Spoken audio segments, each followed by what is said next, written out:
The power of smelling good is severely underrated, okay? You can be bumming it in sweatpants, in a crew neck, and even if you're wearing that, but you smell nice, you bet your ass it's attractive as hell. Now, I know there's gonna be people in the comment section saying, no, that only works if you're physically attractive too. But let me tell you this.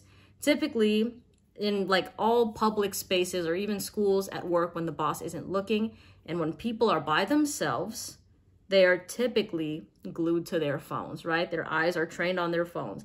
If you walk past them with a sexy fragrance, it is something that gets their attention. They're like, somebody here smells good. So before they even look up and see what you look like, see how you dress, they automatically have that association that whoever smells this good it's attractive. You know what I mean? In a different way of physical attraction. So you already have that sort of leverage there on your side before they see you. Now, I get a lot of younger, like high school students and college students that ask me for fragrance recommendations because they're trying to impress their crush, and it's so cute, you know. And let me tell you that when you do have a nice perfume on, and let's say you're having a group project and your crush is in your group, right? You throw in your nice perfume, whether they say something or not with that scent, when they smell that same perfume 10 years later, 20 years later, who are they going to think of when they smell that? You. They're going to be like, that smells like the girl in my history class. That smells like the girl in my political science class, you know? So it's just something that doesn't go away, because the way that smell is associated with memory and how it creates some sort of a time travel within the span of a millisecond is crazy. Another example of that was when I found out what my grandpa's signature scent was. I never met him before. He passed before I was born. And my dad told me that it was Obsession by CK, right? So I had my grandma smell that fragrance because I had like a sample of it. Didn't tell her anything about it, but I had her smell it. And instantly she thought of my grandpa. She was like, oh my gosh, he used to wear this all the time before we go to church. He would spray it and the whole entire car would be like choked out with this smell. And, you know, it brought her back to the 80s. It brought her back to the 80s, to the 90s, when he would just overload himself with this fragrance. So it's something that makes a great impression, and it is unforgettable. Now, this video isn't to tell you that you don't have to look presentable and do all those sort of things, because I'm sure that, yes, that also takes into account of how people will view you. But again, every single person is different, right? The way you dress is and the way that the fragrance that you pick can also be an expression of, well, self-expression for yourself, right?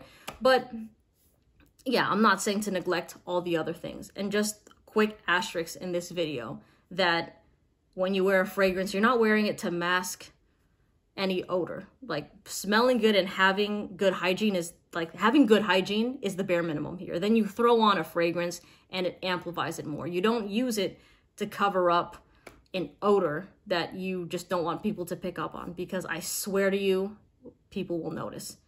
They notice when you're using a fragrance to cover something up, the same way you go into a pothead's car and all of a sudden it smells like air freshener, but it doesn't really smell like air freshener, does it? It smells like a bunch of weed, and then like featuring air freshener. So it doesn't really work out the way that you want it to.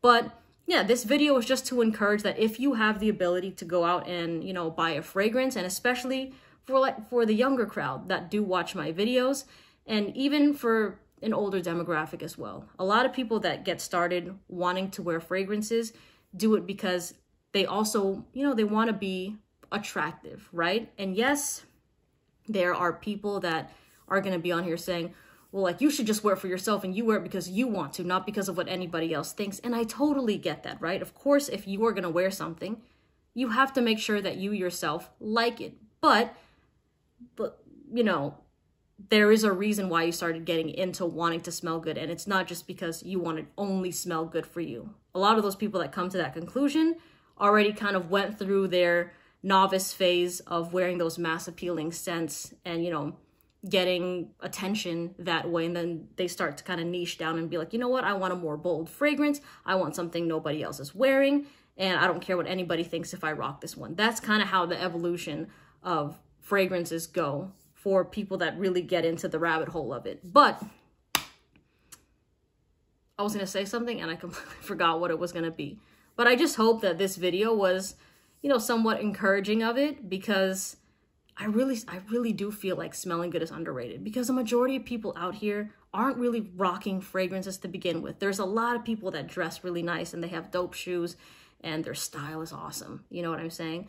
But not everybody smells good on top of that. Now, let me tell you that in terms of feminine fragrances, Chance by Chanel and Black Opium are probably two of the most popular ones. I used to smell Chance more, like a lot more, but it's still not as often. I feel like with women, there's a diversity of perfumes that like we wear, where it's not, there's not one that, oh, you'll smell it on just like a bunch of women and that becomes the stereotype and the generalization. Whereas with guys, that is very much Dior Sauvage. So I'm not saying to not wear Sauvage, because again, if you love it, wear it. But I will tell you from my personal experience that whenever I pass by a group of 3 or 4 guys, a minimum of 3 or 4 guys, somebody in there is wearing Dior Sauvage. So yes, it's a very popular scent for a reason, but there's been a lot of, it is very commonly used to a point that I've received so many DMs from guys telling me that they regret buying it because their date told them that they smell like their dad or their ex. And this happens with Bleu de Chanel too. Not at the same scale as Dior Sauvage, but for all of you that are newer into this game and you're trying to find that scent, I would personally stay away from Sauvage. I've got a lot of recommendations in my videos with affordable ones, more bougie ones, if you want to kind of take a look at that. But again, there's other really good designer fragrances in the price point of Sauvage that you can get that won't have you smelling like somebody's ex, like for the most part. Again, it also is dependent on where you live. Maybe you live in a place that you're the only person wearing fragrances. But for me in this area, Sauvage is literally everywhere. So just kind of make the observations yourself, see what you want to do, and then buy your fragrance at like a discount site so that you don't pay full retail price for it. But that's all. That's all. All right. I hope you have a great day. And I'll see you in the next video. Take care. Bye.